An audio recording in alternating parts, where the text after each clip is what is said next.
Democrats in the Senate say they are just one vote short of being able to overturn the Federal Communication Commission's (FCC) rollback of net neutrality last month. The FCC voted to remove the Obama administration's designation of the Internet as a common carrier public utility. That 2015 finding required Internet service providers, ISP, to treat all Internet traffic the same, formally establishing the principle of net neutrality. Since then, a number of organizations and companies have announced plans to sue the FCC in an effort to have its action overturned. But it turns out net neutrality supporters may have a simpler and faster path.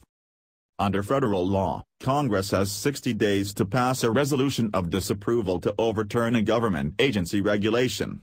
In the Senate, the resolution cannot be filibustered, meaning it requires only a simple majority in both chambers to pass.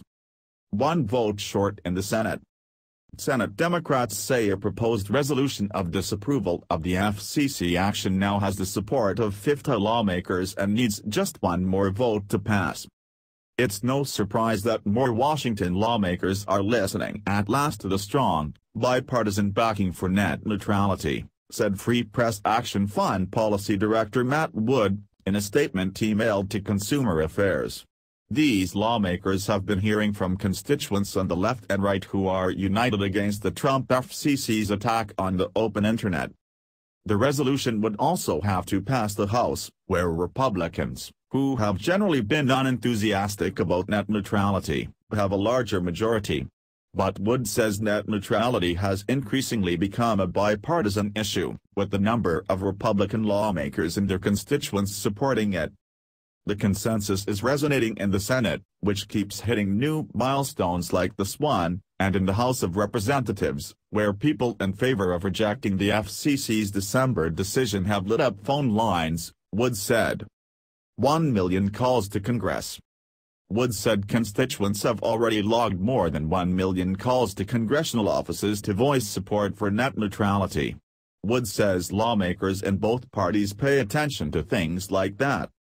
Regardless of party affiliation, all members of Congress should stand with those who've elected them and restore the 2015 protections that give Internet users control over their online choices, he said. Countdown has not yet started. The 60-day countdown clock has not yet started. It begins when the FCC delivers its final rules, something that isn't expected to happen for several weeks.